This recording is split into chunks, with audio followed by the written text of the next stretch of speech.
estado de fluxo tem a ver com a capacidade que nós temos de realizar tarefas que exigem um nível muito profundo de concentração. De tal maneira que quando a gente começa a fazer isso, a gente imerge naquilo, a gente não sente nem a experiência do tempo, de tão imerso que a gente está naquilo. E aí o Mihai, ele cita alguns exemplos de estados de fluxo. Ele fala, por exemplo, de produções artísticas. Artistas, pintores, por exemplo, eles têm essa capacidade de entrar em estados de fluxo, estados tão profundos de concentração que são necessários para pintar obras-primas. Um escultor, por exemplo, você deve conhecer as obras de Michelangelo, Davi. Como é que o cara faz um negócio daquele se ele não tiver um nível absurdo, né, de concentração? E o Mihai, ele fala da escrita também. Ele diz, a escrita é um outro exemplo disso que se chama de estado de fluxo. Ela é característica dos grandes escritores.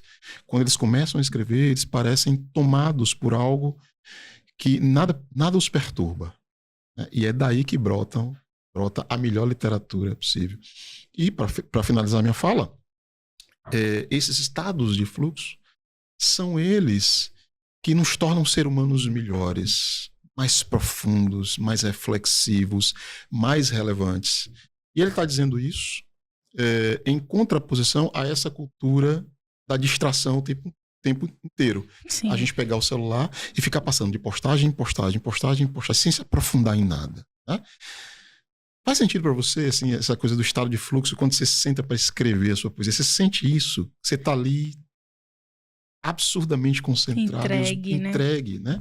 E os benefícios que isso causa para você, você já parou para pensar nisso? Sim, eu acho que principalmente, você estava falando, acho que uma das consequências desse estado de fluxo, de se permitir estar nele e fluir nele, é a demora nas coisas, ou a demora nas pessoas, né?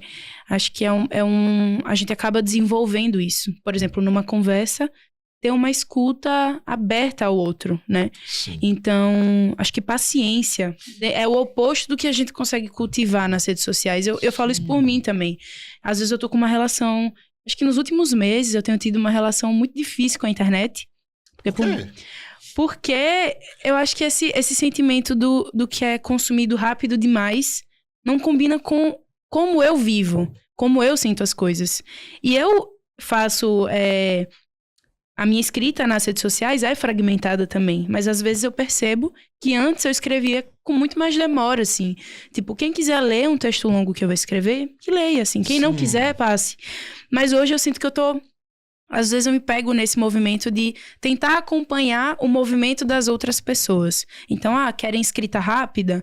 Querem vídeos mais curtos? Eu vou entregar isso. Vou tentar compilar a minha sensibilidade em 60 segundos, por exemplo, sabe? Um pouquinho dela. Mas isso não me faz muito bem sempre. Às vezes combina de falar, dá pra falar o que eu quero falar em 60 segundos. E às vezes não. E eu acho que esse estado de fluxo, quando eu tô no meu momento de falar assim, isso aqui eu não vou publicar, isso aqui eu vou escrever porque eu tô sentindo de escrever. Então, eu me demoro, eu passo horas no computador escrevendo, então é quando eu consigo ter essa entrega, de fato, sabe? E faz toda a diferença. Acho que são, inclusive, como você tinha falado, são as obras, são os textos com os quais eu mais me identifico. Porque é quando eu percebo que eu não tô devendo nada pra ninguém, assim, não tem ninguém esperando nada de mim, e eu só estou fluindo dentro dessa minha... da minha imaginação, da minha criatividade, do que me atravessa. E eu deixo que isso se desenvolva, deixo que isso escorra de mim. E, enfim, acho que é um dos maiores benefícios. A gente conseguir se demorar na gente, naquilo que a gente faz, né? E eu colho muito isso a partir da escrita. Eu acho que as coisas mais belas, as produções culturais mais belas que a gente tem, elas exigem paciência, né? Elas não podem, hipótese alguma, ser feitas no estalar de dedos. Eu citei aqui alguns exemplos, eu não sei, eu vou até pesquisar depois, quanto tempo Michelangelo levou para esculpir Davi. O Davi é uma coisa absurda, assim, de perfeição anatômica, né? Vamos voltar para a literatura. Eu fiquei você falando, eu fiquei lembrando quanto tempo João Guimarães Rosa levou para escrever O Grande Sertão Veredas, que é uma obra monumental da literatura, não é só brasileira, né, da literatura universal. Um livro, ele inventa uma linguagem, ele inventa novos termos. Bom, não vou aqui detalhar O Grande Sertão Veredas, mas assim, não dá para produzir uma coisa dessa com pressa. Uhum. Do mesmo modo como não dá para ler com pressa, né? E é o que você está dizendo, tudo isso é muito contrário à cultura, vamos chamar assim, fast food, que a gente tem hoje em dia.